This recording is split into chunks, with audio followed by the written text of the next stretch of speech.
This is WVVA in Focus, a weekly program about important issues and events in the two Virginias. Good morning, everyone, and welcome to this edition of In Focus. I'm your host, Melinda Zosh. This morning, we're welcoming Jane Smith and her husband, Captain Dennis Smith, with the Salvation Army here in Mercer County to our set. And you all have been here over the years, but this morning, we're saying goodbye to you both. It's going to be sad, but we want to hear what's next for you, and this will be a chance to talk about everything you've accomplished over the past years that you've been here in Mercer County. So, Dennis, I'll start with you. I guess, what's next for you and Jane? Well, the Salvation Army, those who really know the Salvation Army well know that we move from time to time, and for us, our time has come, and so we're going to be reappointed to Morgantown, and there's some things that they entrust to us, and so we're going to move. The officers there did a great job. They'll be moving as well. It's kind of bittersweet. It's it's a new adventure, and but we're leaving a place we call home, and so it really breaks our heart to have to pack up and go, but. We've had so many, we've been here for 4 years now, and we're just getting ready to start our 5th year. And we have been nothing but welcomed here to this little town of Princeton. And we just found it to be home. And because of that, we've been able to reach out to different community groups, different agencies, different churches, and they've been able to help us as well as many individuals. So really today's, the whole reason for coming today is to say thank you to everybody, and because what we do, we're just the facilitators. We don't do everything. It's not without the community that we're able to do everything. And so we have to say that hearty thank you to like you guys here at WVVA. If it wasn't for getting on the air and allowing people to hear the needs that we have to help this very community, people wouldn't know. If it wasn't for the Rotary Club of Princeton, the way that they would step in and help us make food boxes and help us distribute, and they're so willing to do other things with us. Some of the churches, Cornerstone Family Church and First Christian and Church of God on Mahood and more, so many more that have either made food donations, financial donations. Without them, we're nothing, and we're just a shell of a building, and nothing happens. I remember the first week we were here, we called you and we said we're out of food, and we had a pantry with no food in it. And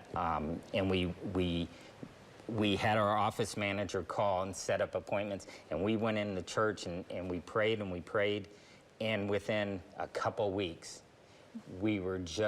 food was just flowing for this community. We went from giving one little bag of food to an individual to giving them 4, sometimes even as many as 6 and 8 bags of food now, and it keeps coming, and we are blessed because of this community and because of their generosity and the way that they do it. So we say thank you. Yeah, well, thank you both as well. And Jane, Dennis mentioned that you all are facilitators. Why don't you share with our community both of your roles in the Salvation Army a little bit more, like kind of educate them on what you both do?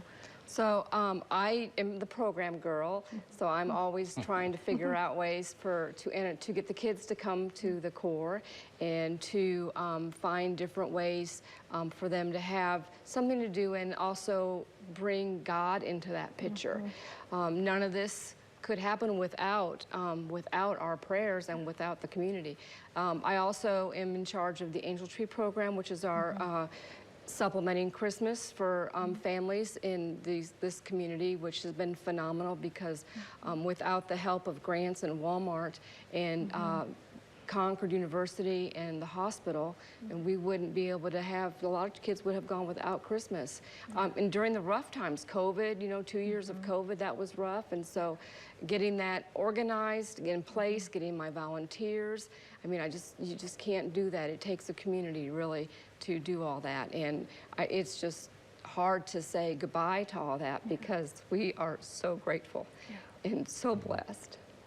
So it's been a joy, and so we're hoping that that this will continue with the new officer that's coming in, and that he'll be able to take over and just pick up where we left off. So that's where we're at today. Yeah, absolutely, and I'm sure we'll meet that new officer sometime soon and introduce him to our viewers, I suppose.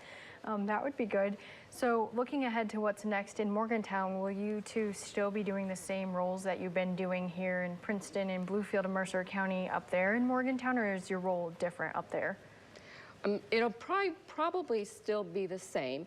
I just don't know what the dynamics are or the demographics are yet, so we're trying to kind of figure all that out, and we will be moving June 20th, and then that week after we get moved up there, we will be figuring all that out with the office and with the congregation and the church and our different boards and our volunteers. It's a busy, busy, busy week. Yeah, you all be so busy. And before you arrived in Bluefield, share with our viewers where you were before you came to Southern West Virginia. So we were in Baltimore. We transferred here from Baltimore, Maryland. We were in Baltimore for 2 years, and prior to that we were in Atlanta, where our roots are. And so it's been a big change. West Virginia was not on our radar at all. We are just so grateful that someone saw to put us here, and it's just been, it's home. We pulled in as we came down 460. I remember looking at the mountains and all the green, and I said, you know what, this feels like home. And we haven't even come into Princeton yet. So, and then when we went to the office, and that week that we called you guys, and it's just been, it's been home. We're here, we're home. So we're just hoping that it will always be home for us. Yeah, well, definitely, and it's incredible how God will put places on your radar that you never even dreamed of, but then you end up feeling just at home there, and it's right where you were meant to be. You just didn't know, but God knew that the whole time. That's right. Share with us more about how your faith has helped shape what you do and to help others in the various communities you've lived in, whether it be Atlanta, Baltimore, or in more rural areas like here. Well, I truly believe nothing happens without Jesus.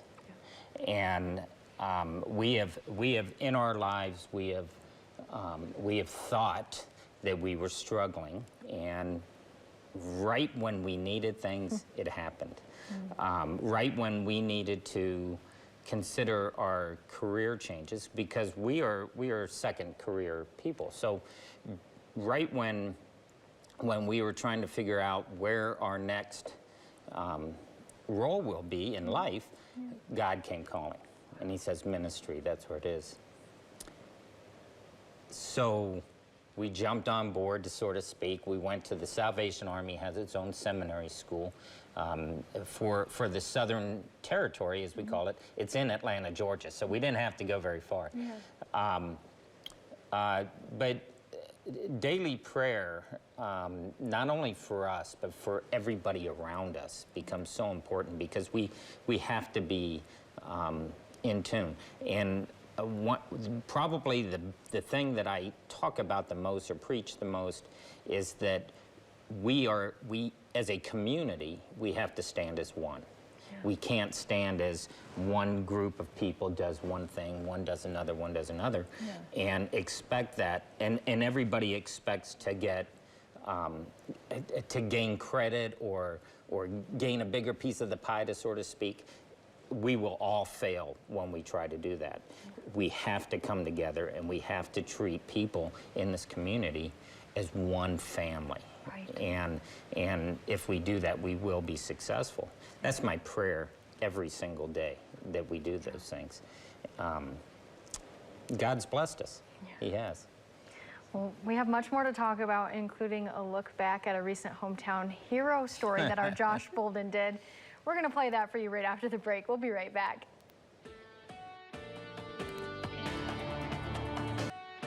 Welcome back to this edition of In Focus, everyone. This morning we've been talking to Jane and Dennis Smith with the Salvation Army here in Mercer County, soon to be going up to Morgantown, so the northern part of the state, leaving the area on June 20th. We've been talking a little bit about their careers and the community here in southern West Virginia. Now I think we should take a look back at a recent hometown hero that our Josh Bolden did back in April. Let's take a look at that. Nothing in my life happens without the love of Jesus first. So this is what he would have done. He would have, it may not have been food boxes, but he sure would have made a whole bunch of food appear in 2 baskets.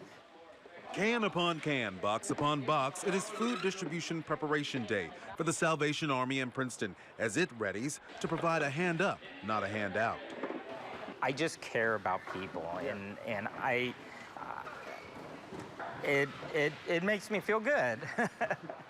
Guiding this effort is the Salvation Army's Captain Dennis Smith, who says his driving force is twofold: his faith. I serve better when I have an example. Jesus served, he died so that we might live. And his mom. My mother, who at the age of 11 was homeless by herself. On her last days, her and I were talking, and we were actually talking about the lottery, winning the lottery. And I asked her, what would you do if you won the lottery? And long story short, she said, I would open up a shelter because nobody deserves to live a life like I did. The Corps officer says the recipients do as much for him as the nonprofit does for the recipients. People here are not just people, they're relational people. And they want to talk to you, and they want to get to know you. You know, when you're in cities, or whenever you're in other places sometimes, that doesn't happen. And when it comes to Captain Smith's legacy? It's simple. My legacy should be the love of Jesus. My legacy should be that through him, and because of him, I love others unconditionally. It is allowing that unconditional love to be shown through him that makes Captain Dennis Smith a hometown hero. I have to ask, do you remember what you were laughing about at the end there? That was so good. I do. It was that I was so surprised that it was a joke about being from the moment I first saw Hometown Hero, I kept telling everyone they needed to nominate me, and nobody ever did. And then all of a sudden, one of my church members did, and it just caught me. You don't catch me off guard And that very did, often. huh? Oh my gosh, I was just caught off guard beyond belief. So how did Josh tell you that you were the hometown hero? Did he call you, or did he surprise you there? Because he's been known to surprise people on location, He too. surprised me there because it was 2 different stories, Okay. packing the food and then telling me that. But in between all of that, I was telling him the story of how I used to joke about it. Yeah. And he told me later that the whole time I'm telling him this story, he's saying in his mind, this guy has no idea what's about to happen. And he knew it. He's like, he does not know what's coming, but sure enough, you're the hometown hero back in April, and you certainly deserve it. You and Jane have served this community so faithfully. You all have. I'm getting a little emotional here too, because I was telling them on break that both of them, they are so authentic, so genuine, and you can just see that. And like you mentioned, people in this community, unlike urban areas, they want to get to know you. They want to have that relationship and that one-on-one connection, and I feel like you all have really accomplished that here in this area. Thank you. Yeah. Thank you. If there's anything that we could ever say, it would just be thank you to this community, to the people, to the businesses, to the organizations, and to the volunteers, because we couldn't do it without them. And so that's why it's so hard to say goodbye. Yeah. What do you all think you're going to remember most about your time here in southern West Virginia? You know, long time ago, when we first moved here, I thought this was just like any other town. Yeah. And I accidentally cut off a guy at an intersection. I didn't mean to. Oh, no. I accidentally did. So I was fully prepared for honking of the horn, waving of the fist. He just waved. Oh, wow. You know? And I thought, oh my gosh, where am I? Right. Not in Atlanta anymore. Yeah, definitely not Atlanta. Definitely not Atlanta. But I And that was a beginning of me thinking, I'm at home. Yeah. And I told that story to everybody I met for the longest time because I just couldn't believe that someone would just wave at me and say, have a good day, you know, whatever he said to himself. And so, you know, it's a love of the people in the community. Nobody, you know, just like anywhere else, we have our own faults. But I see it on such a much smaller scale here. Everybody cares about each other. Yeah. Everybody's willing to help. Everyone's willing to give. Jesus would have it no other way. Yeah, true. Yeah. We, when we got here, we thought that maybe if we could show people how believing works, but how do you do that?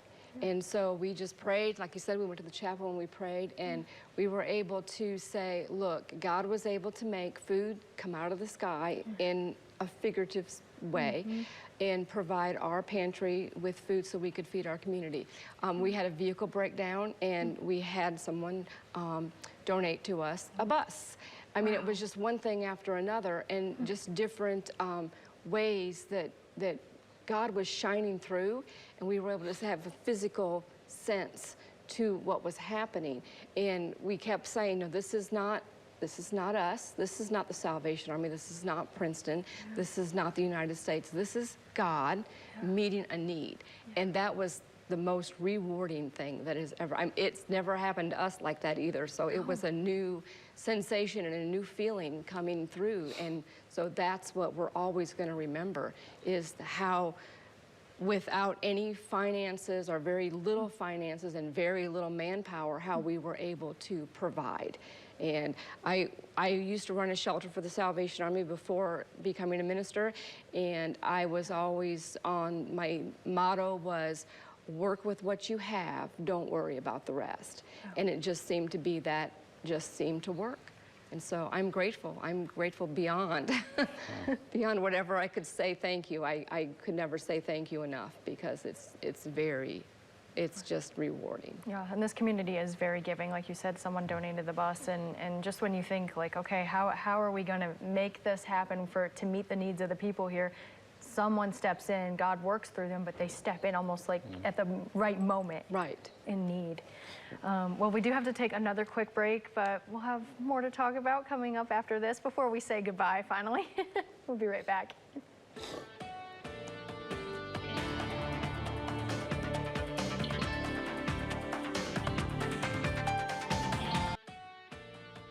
Welcome back to this edition of In Focus, everyone. So I understand recently there was a radiothon to raise money for some kids to go to camp this summer? We did. We had, through Star 95, we were able to do a little radiothon. It happened in our thrift store. That's where we were all stationed at, and it was fun. We raised about $8,000 to be able to send kids to camp, and we as the Salvation Army, we've dumped some other money into it. We're sending about 10 kids to camp to be able to go all summer long. All summer, different camps, all summer long. That's incredible. And yeah, it is. It is. It's the most we've had since we've been here. And we really wish parents would take more advantage of it.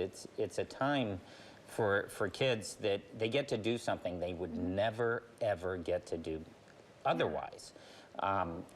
The camp is located in Fredericksburg. Virginia. Oh, in Virginia, Fredericksburg, Virginia. Yeah. Yeah. So just outside of them, but it's a lot of acreage. It's got a lake. It's got a swimming pool. It's got all these different activities. And they have counselors, and they have leaders, and they have. We will go there and work for a week. Wonderful. But they will experience things that they will have never experienced before in their lives, and it's so important. We have two young men that have been going since we first met them, and through our church, and they come to church faithfully, and they go to our music camp as well. And the older one has learned how to play a guitar, and we've given him a guitar to keep practicing and learning how to play.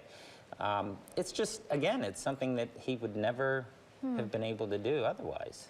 So how does that work for the kids to be able to go to camp? Does the $8,000, like, is it like a tuition type thing, for lack of a better word? It's what we have to pay the camp to be able to keep them running. Every Salvation Army in our division, in order for them to be able to provide food for the children, to pay the counselors to be there, all of that comes out of each Salvation Army. And so we have quotas that we have to meet, and we have to pay into it. Everybody does. And the good news is it's a lump sum. So that once we dump our giant amount of money that we have to pay into it, we can send as many kids as we want. And to a limit, of course, we can't overrun the camp with Mercer County kids. They would have to set up a Mercer County camp. But we can send as many kids as they'll let us until, and we would do it till they said, hey, whoa, hold it, stop. You've got too many coming. So it's just opportunities. We offer those same to our senior citizens. We have older adult camp, we call it, and we have a women's camp, we call it Home League Camp, and men's camp, we call it Men's Camp. But for all these different groups, these are opportunities to get away from here and experience something new. And it could be like a mini vacation that they haven't had in years. So it's something that we are just so glad to be able to offer. These two boys that he was talking about didn't want to go to camp. They cried. They cried all the way to camp. Oh, they just cried. And they got off the bus, and they were still very skeptical. So 6 days later, we went to go pick them up, and they were like, we don't want to leave. We want to stay. We want to go to the next camp. And I said, look, I promise you, I'll bring you to the next camp on Monday, but we got to go home, do your laundry, and come back. And every summer, as soon as school gets out, they're calling. Not Mom and Dad, not their grandparents. The two boys are like, when can we go to camp? When can we go to camp? And so it's just, the things that they learn there is phenomenal. Like he mentioned, they have all the different activities, swimming. They do actually go camping out when they have to cook their own meal over a campfire. They get to do ropes course, archery. I think there's boating and fishing. It's just, it's a nonstop. It's fun. It's a fun camp. I wish I was still a kid. Yeah, me too after hearing that. So it's a 1 week camp, and what time of year does this happen? It starts June 20th, and they are each 6 days long. So it's a Monday through Saturday camp, and they're dropped off with their clothes and their toiletries, and they're picked up on Saturday morning and headed back. So during that time, everything is planned out for them. It's overnight camp, so they have a nurse 24/7 on campus, and so it's just all the safety things are in place. It's harder to convince the parents to let their children go for a week because it is kind of scary. But the kids they're like, when can we come back? We want to come back. We don't want to leave. And it's happened. Our kids went to camp all during their adolescence, and it was the same way with them, and it's not changed. It's just, it's a kid-driven place for them to just be kids and not have to worry about, their next meal or where they're going to be going or what they're going to be doing. So it's loads of fun. Is this something that Salvation Armies like across the country offer? Yes. Oh, every state, every division has their own camp, and they send kids. We are known for our brass bands, and it started out as a music camp to teach young children how to play an instrument, and it's just grown from that. And so they do have a conservatory camp for music children, starting, I think it's age 10 to 17. And then these other week camps are for children who are ages 7 to 16. So it's all ages. It covers basically first grade to 12th grade. So if a parent at home was interested in getting more information, I'm thinking that they might be filled up for the spots this year, possibly? Yes, the registration is over. But in case, so a lot of times what will happen is if a camp doesn't get filled, then they'll do a second registration. And so they can always contact their local Salvation Army just to see what's going on. And there's also sometimes a waiting list put on, and then if something happens where a child isn't able to go from a different city, then they'll open it up for the rest of those who are on this waiting list. So, but they have never, they've never said no to at least to our kids. They've never said no. So it's always, it's a wonderful, wonderful way to have your kids experience life, and for mom and dad to have a little bit of a break. Well, we have just about a minute left in our show. I want to get concluding thoughts from each of you. Jane, I'll start with you. Any concluding thoughts for those that you've gotten to know over these past 4 years?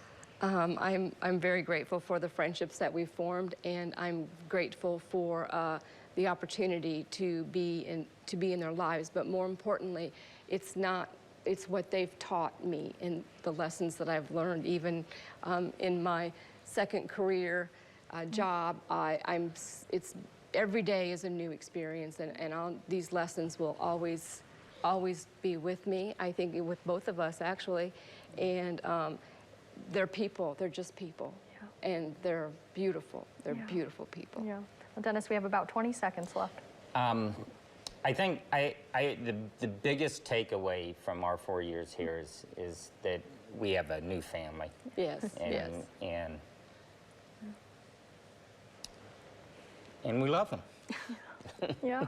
Well, we love you all too. We're going to miss you, but keep in touch from Morgantown. Hopefully you'll make your way back through Southern West Virginia, but we've run out of time. Thank you all for what you've done for Southern West Virginia. Thank you. Thank you. We'll see you all next Sunday.